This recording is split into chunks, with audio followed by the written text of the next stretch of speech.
बिस्मिल्लाहिर्रहमानिर्रहीम अस्सलाम वालेकुम सेकंड ईयर। आज हम चैप्टर नंबर 25 इकोसिस्टम जो है उसको देखते हैं। ठीक है, तो उसमें हम इकोलॉजी देखेंगे कि इकोलॉजी की टर्म जो है ये क्या है।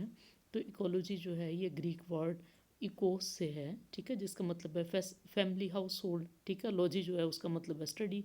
तो जो टर्म ओरिजिनली जो है एक जर्मन जोलॉजिस्ट थे अर्नेस्ट हेकर, उन्होंने ये बनाई है। ठीक है ना, ही कॉल्ड इट इकोलॉजिक, उन्होंने इसको इकोलॉजिक का नाम दिया है। और उन्होंने इसकी डेफिनेशन की है इकोलॉजी की कि it is the study of relationship of animals और ऑर्गेनिज्म टू देयर इन्वायरमेंट। ठीक है, तो एनवायरनमेंट में जो है क्या इंक्लूड होता है, ना सिर्फ फिजिकल इन्वायरमेंट है बल्कि बायोलॉजिकल कंडीशन जो होती हैं हमारे इर्द गिर्द वो भी सारी इसमें आती हैं। ठीक है ना, environment includes not only the physical but also the biological conditions under which an organism live, के ऑर्गेनिज्म जिस कंडीशंस में रहता है, ख्वा वो बायोलॉजिकल हैं या फिजिकल हैं, तो वो सारी एनवायरनमेंट में आती हैं। ठीक है, रिलेशनशिप इंक्लूड्स, और रिलेशनशिप जो है या ताल्लुक, उसमें क्या क्या चीज़ आती हैं, उसमें इंटरेक्शन है with the physical world and with the members of other species and the same species. ठीक है, रिलेशनशिप में एक ऑर्गेनिज्म का अपने साथियों के साथ भी रिलेशनशिप आता है और अपने एनवायरनमेंट के साथ भी कैसा ताल्लुक है वो आता है। ठीक है, अब इकोसिस्टम हम देखेंगे कि इकोसिस्टम क्या है। इकोसिस्टम जो है इकोलॉजी का यूनिट है। ठीक है, the major unit of ecology is the ecosystem. Organism interact with their environment within the confines of the ecosystem. तो ऑर्गेनिज्म जब इंटरेक्ट कर रहे हैं अपने एनवायरनमेंट के साथ, तो आप उसको इकोसिस्टम के अंदर स्टडी करते हैं, उसको इकोसिस्टम के अंदर रखते हैं आप। ठीक है, the eco part of the word is related to the environment and the system part means a collection of related parts that functions as a unit.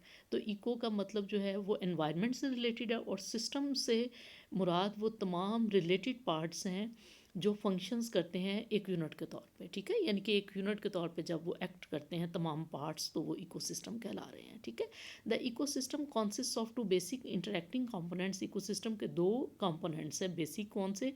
एक तो लिविंग कंपोनेंट है जिसको आप बायोटिक कंपोनेंट कहते हैं, दूसरा जो है फिजिकल या नॉन लिविंग है जिसको आप ए बायोटिक कंपोनेंट कहते हैं। ठीक है, a biotic components consist of animal, plants, fungi, microorganism etc and A biotic components are atmosphere, यानी कि जो आपकी फ़ज़ा है, आपके इर्द गिर्द जो एनवायरनमेंट है, जो आपका क्लाइमेट है, जो सॉइल है, जो वाटर है, वो सारा क्या है, वो ए बायोटिक कंपोनेंट्स हैं या फिजिकल कंपोनेंट है। ठीक है, the various kinds of organism that inhabit in an ecosystem make a population.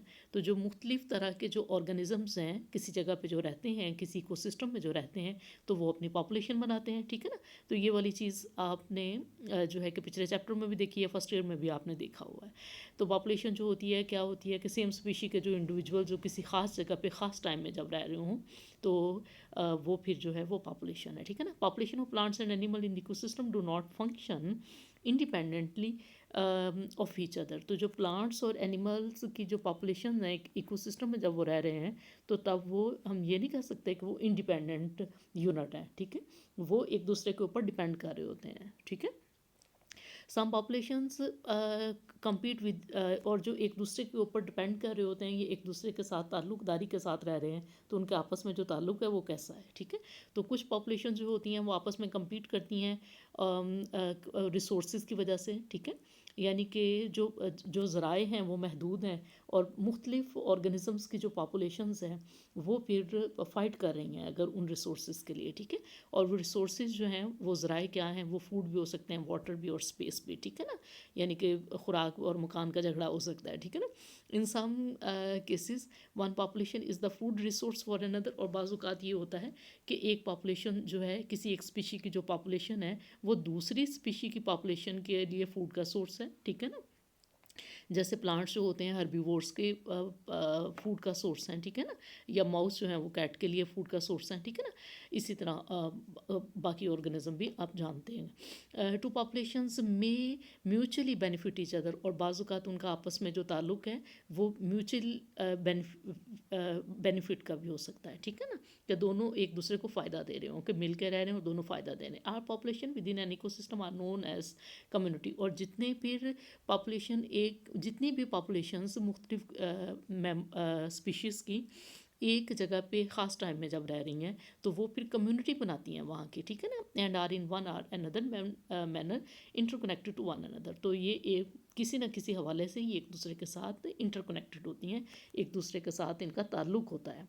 ख़्वाह वो ताल्लुक़ जो है कंपटीशन का हो या वो होस्ट पैरासाइट का हो, वो इसका हो म्यूचुअल बेनिफिट का हो, ठीक है, या फूड सोर्स का हो, जैसा भी हो, लेकिन उनका आपस में ताल्लुक़ होता है। The ecosystem has many level, बहुत सारे लेवल्स होते हैं। On our level individual organism including man, यानी कि अगर हम अपने आप को देखें तो both respond to and influence the physical environment. तो हम क्या करते हैं, हम अपना जो एनवायरनमेंट है उसको रिस्पॉन्ड भी करते हैं और उस पर असरअंदाज भी होते हैं, ठीक है ना। यानी कि ऑर्गेनिज्म अपने एनवायरनमेंट पे असरअंदाज भी होता है और उसको रिस्पॉन्ड भी करता है, ठीक है ना। जो भी तब्दीलियाँ आती हैं तो उसको हम रिस्पॉन्ड भी करते हैं। At the next level individuals of the same species, यानी कि ऑर्गेनिज्म के लेवल पे माहौल पर असर भी छोड़ते हैं और माहौल से मुतासर भी होते हैं। और उसके बाद जब हम पॉपुलेशन के लेवल पे हैं तो फिर क्या है, हम that can be described in terms of number. तो पॉपुलेशन जो है उसको आप नंबर, ग्रोथ रेट और एज डिस्ट्रीब्यूशन की वजह से आप उसको बयान करते हैं। तो फिर यहाँ पे जो इंडिविजुअल्स हैं पॉपुलेशन के, वो एक दूसरे के साथ भी इंटरेक्शन कर रहे हैं, ठीक है, और कम्युनिटी के दूसरे जो स्पीशीज़ की पॉपुलेशन है उनके साथ भी इंटरेक्ट कर रहे हैं, ठीक है ना। Major type of ecosystem those that occupy broad geographical regions are called biomes. तो जो मेजर इकोसिस्टम्स हैं जो आप जियोग्राफिकल हवाले से जिनको डिस्क्राइब करते हैं, जिसमें लार्ज रीजनल कम्युनिटीज़ आती हैं, ठीक है ना, तो वो बायोम्स कहलाते हैं। Each biome consists of a combination of plants and animal in the fully developed climax community and is characterized by a uniform life form of vegetation such as grass, coniferous trees, ठीक है। तो ये जो biomes होते हैं ये इसमें plants और एनिमल्स के कॉम्बिनेशन से ये बनते हैं, ठीक है, और इनमें फुली डेवलप्ड ये ऑर्गेनिजम्स होते हैं क्लाइमेक्स पे अपने पे, ठीक है ना, यानी कि फुली डेवलप्ड होते हैं ये, और यूनिफॉर्म लाइफ होती है इसमें, ठीक है ना। और फिर जो है कि उनके जो नेम यानी कि इसकी एग्जांपल है कि ग्रास या कोनिफरस ट्रीज़ वगैरह, ठीक है ना। तो ये यानी कि फुली ग्रोन वेजिटेशंस है यहाँ पे, ठीक है ना। और इसी तरह इन्हीं इन्हीं के जो इनके होते हैं नुमाया ऑर्गेनिज्म, उन्हीं की बेस पे इन बायोम्स के नेम होते हैं। Some major terrestrial biomes are forest, grassland and desert. Combined the biomes of earth together form a planetary ecosystem.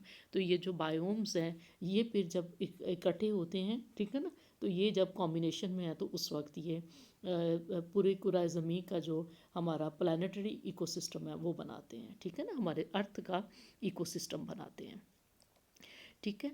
तो ये है यानी कि एक ऑर्गेनिज्म जो है, ठीक है ना, तो उसको जो है कितना कुछ फेस करना पड़ रहा है, ठीक है ना। तो ये एक ऑर्गेनिज्म है, ठीक है, और एक लिविंग बॉडी है, ठीक है, और इसका जो एनवायरनमेंट है वो इन सारी चीज़ों से इसका एनवायरनमेंट बनता है, जिसमें जो है कि उसके जो करीब रहने वाले दूसरे ऑर्गेनिज्म भी शामिल हैं और उसका जो है एबायोटिक कंपोनेंट्स एनवायरनमेंट के वो भी शामिल हैं, ठीक है ना। माइक्रो ऑर्गेनिज्म भी हैं, दूसरे एनिमल्स भी हैं, दूसरे लोग भी हैं, और एबायोटिक कंपोनेंट में फूड है, वाटर है, टेम्परेचर, एयर प्रेशर, ग्रेविटी, और फिर प्लांट्स भी हैं, एयर भी है और लाइट, ठीक है। यानी कि ये सारा जो है इस ऑर्गेनिज्म का एनवायरनमेंट है, ओके।